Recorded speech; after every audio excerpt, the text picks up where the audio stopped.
Emily, I want a divorce. While I was doing the dishes, my husband John blurted that out unexpectedly. What? Why? I was taken aback by the suddenness. You see, I'm about to come into $3 million. That's a hell lot of money, right? But it's mine. I don't intend to share it with you. What does that have to do with a divorce? The truth is, I stayed with you for the money, Emily. Your salary isn't much, but it's better than nothing. So I reluctantly carried on with our married life. But once I get those $3 million, I won't need you anymore. I want to live a relaxed life alone. So please, let's part ways. Fine. If you have that much money, you can sell the house. It will cover the mortgage too. John was a bit surprised that I agreed without any resistance. This would mean goodbye to my tiresome life up to now. I slammed some papers onto the table in the living room. My name is Emily. I love children and work as a preschool teacher. I met John, who was 2 years older than me, through a friend's introduction, and we've been married for almost 8 years now. We bought a house thinking about having children, looking forward to happy days ahead. That's what I thought during our newlywed days. But soon after we got married, John's attitude completely changed. He became more and more obsessed with money. Before we got married, he would tell me my job was a wonderful job, but then he started saying, Emily, all you have to do is play with kids. I'm working my ass off here. You've got a good gig. I bet they call people like you a freeloader. Those words soon became his catchphrase. Being a daycare teacher is tough too. Each child has a different personality, and above all, we are entrusted with their lives. There's no such thing as an easy job. But he didn't listen and ignored my complaints. I was so frustrated and upset. The reason we don't have children, even though we've been married for 8 years, is also due to this. He would say, if you have time to make babies, you should work more. Don't tell me you're planning to quit your job using a baby as an excuse. We have a mortgage and taxes to pay, you know? What are you thinking? Don't ever talk about having kids again. I was yelled at and couldn't say anything back. Sure, John is older and has a career, so his income is higher than mine. But the gap isn't that big. It's only a difference of a few $1,000s, and yet he acts high and mighty every time. I take pride in my job and feel fulfilled every day. So being looked down upon for such unreasonable reasons was humiliating. John's words pierced my heart, and I would often cry quietly by myself. And lately, John has been saying he wants to be alone more often. In reality, I could live by myself, but I've been sticking with you out of necessity. Don't forget that. Why does he always look down on me? Perhaps it has to do with John's increased overtime at work. It's because you're not working hard enough that I have to work overtime to make ends meet. How about being a little grateful? I was often blamed like this. But even though he's working overtime, it doesn't seem like his salary is increasing. I can tell because I carefully check our finances. But the salary doesn't really change much, does it? Even though you talk big. Maybe that ticked him off, because John got angrier than I've ever seen him before. Who do you think is making this lifestyle possible? If I wanted to, I could dump you easily. Be prepared. He said something that sounded almost like a threat. He wasn't like this before we got married. Since that incident, our conversations as a couple have steadily decreased. Then, one day, something happened that pushed me further into despair. When we visited John's parents during Thanksgiving, his mother served tea and said, "You two have been married for 8 years now, right? Emily, you used to say you wanted a child soon. Considering your age, have you decided on how many children you want?" I thought this was the perfect time to discuss the issue, so I was about to open my mouth. But then, "Mom, we're not having kids. Emily and I talked it over and decided." "Oh, is that so?" "Yeah. She said she absolutely hates the idea of taking care of kids, whether it's at work or home." "What? Wait a minute. What are you saying?" "Mom, can you not bring it up so much? It's stressful for Emily, too."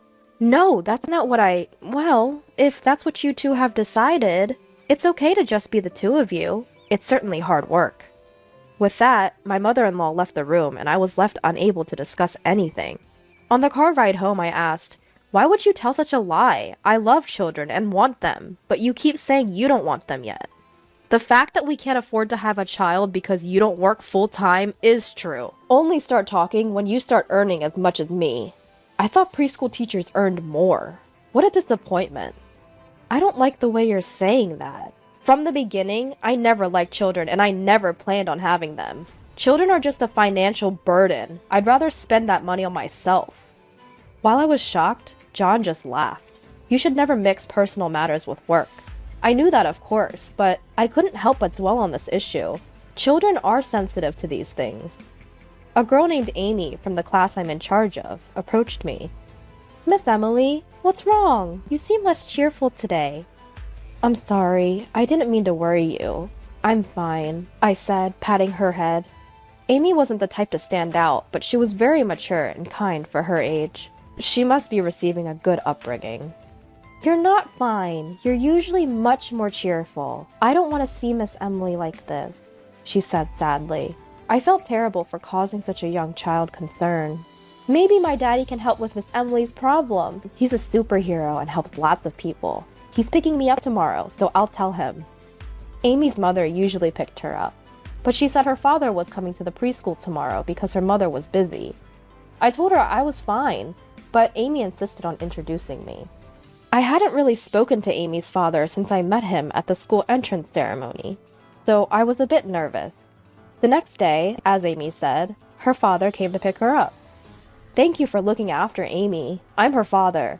I've heard a lot about you from my daughter. I really appreciate that she seems to be having a good time. Oh, not at all. We're the ones who should be thanking you. Amy is a very kind girl. I got the impression that he was a very polite person, but I didn't really feel like sharing my personal affairs, especially because they were quite embarrassing. They were not something that could be easily spoken about. I can tell that Miss Emily is worried about something, so I want you to talk to my dad. Thank you, Amy. I really appreciate your concern, but I understand how you feel. It can be difficult to confide in someone, even if they're a close acquaintance. However, my daughter is really worried about you. If there's anything going on, please let me help. Surprised, I received a business card from Amy's father and saw his title. But looking back, I think that was the moment my fate changed. That was when I decided to take revenge on John. While I was preparing for that moment, John suddenly approached me. Hey, how about we get a divorce? It was after a long time that John came home early and we had dinner together. My hands, which were washing dishes, stopped there. Perhaps he thought I was bewildered by the suddenness. John grinned unpleasantly. You might not like it, but my feelings won't change. May I ask why? A huge sum of money is coming in. Do you want to know how much? $3 million. $3 million! John's mouth did not stop, even though I hadn't asked anything. I've been with you because I wanted money. Compared to me, it was just a drop in the bucket, but better than nothing, right? But now, I have $3 million, so I don't need you anymore. So, let's split up quickly. You've probably had enough of being a leech. Where did all that money come from? There were a lot of things I wanted to say, but first, I asked John the question that came to mind. That's none of your business. We're strangers now. Okay, I understand. Let's separate then. Perhaps surprised by my swift reply, John looked a bit taken aback. By the way, I have no intention of living in this small house anymore. After all, I have $3 million. I'm thinking of using this money to live in a mansion, so I've decided to sell this house too. That's fine. I'll start looking for an apartment then. You can pay off the rest of the mortgage on this house, right? Yeah, I'll pay it all off. That much, at least. I guess that's natural. Our positions are different, after all. Thanks, that would be great. With that, I decided to take action. John watched me move briskly with a curious look, and so began a series of busy days, packing and looking for an apartment. Once the divorce was more or less settled, I set up a time to talk to John again. I'll leave the mortgage payments to you, John. I don't want to argue about whether I set it or not in the future, so I've prepared a written agreement that includes all these points. Please sign it. Fine, as long as you don't start grumbling about it later. I always wondered why John always had to add an unnecessary remark. A surge of irritation welled up in me, but I managed to keep my temper. John, who had been perusing the divorce agreement, suddenly stopped in his tracks. Hey, what's this alimony section about? Why should I be the one to pay? If anything, Emily, who doesn't work full-time, should be the one paying. You thought you could hide it from me? You're so naive, I replied, calmly laying out some documents on the table. Upon seeing this, John's face turned increasingly pale. Thanks for all the overtime work you've been doing every day. I appreciate all your hard work. You love your job, don't you, John? It must be fun to be with your mistress. There was a photo of John and a woman arm in arm, looking quite friendly with each other.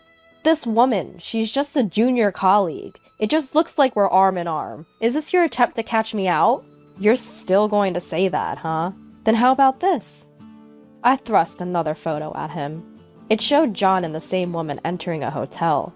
I thought this would break him, but for some reason, he lashed out again. This must be a fabrication. Don't you know how advanced photo manipulation technology is these days? Do you really think you can fool me with this? I let out a heavy sigh. I hadn't expected him to be this stubborn, but I had anticipated this and made preparations. This isn't something I took. I think they'll be here soon. Just then, the doorbell rang. John looked flustered, unsure of what was about to happen. I went to the front door to greet them and led them back to the living room. This is my attorney. These evidences were requested from a private detective agency, so there's no way they could be fabricated. If you have any doubts, should I call them right now? Pleasure to meet you. I'm Kessler, Emily's attorney. From now on, we'll be discussing the divorce proceedings through me. Now, do you have any issues with the photographs? I'll be happy to answer all your questions. Seeing Kessler's confident smile, John started to panic. It turned out that John's claim of working overtime because he was busy was a lie. The private detective agency found out that he was actually leaving work on time. The reason his income hadn't changed was because of this. If he wasn't working overtime, there would be no increase. He was spending his nights with his mistress. When his affair was exposed, one thing finally made sense to me. It was when John started saying he wanted to be alone. He probably said that because he wanted to be with his mistress. The lawyer I hired this time was a highly skilled one. It was Amy who connected me with him. Amy's father happens to be the CEO of a well-known group. Her words about her father being a superhero weren't a lie after all. Upon hearing the situation, Amy's father immediately contacted a private detective agency and introduced me to a lawyer.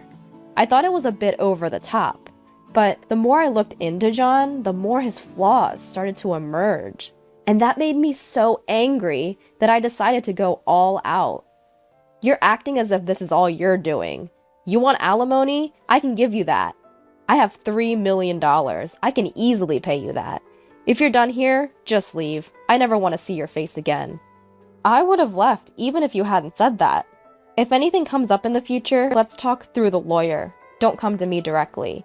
Who would ever want to see you? He spat out these last words. I silently packed my things and left the house. Perhaps if it had been anyone but John, it might have had more impact, but he was himself to the end. Just how arrogant can one be? I wondered as I left the house. I thought my tale of revenge had come to an end. Then, a few months later, just as I was getting used to my new life in the apartment where the incident occurred, something big changed. My source of stress was gone. At first, of course, I was shocked by the fact that I had divorced, but I didn't even have a shred of love left for John. That's why I also felt a sense of relief. Despite that, he had the audacity to barge into my new apartment. Please, will you listen to me? I beg of you. He shouted so loudly at the entrance that I reluctantly let him in. What on earth do you want? I told you I don't want anything to do with you anymore. He was smirking as he looked around my apartment. I found it utterly disgusting. Well, you've got a nice place here for being separated from me. If there are 2 rooms in this spacious apartment, I can make one my room right away. What are you talking about? There's no way I'm going to live with a stranger. Don't be so cold. We were once a couple, remember? We've officially become strangers through the legal process. Now what is it you want? Don't talk like that, Emily. It's scary. Well, I just realized that I need Emily. I bet you'd have a better life with me, wouldn't you? You were living in a mansion with your mistress. I guess you were just with me out of necessity. I don't need to be with you.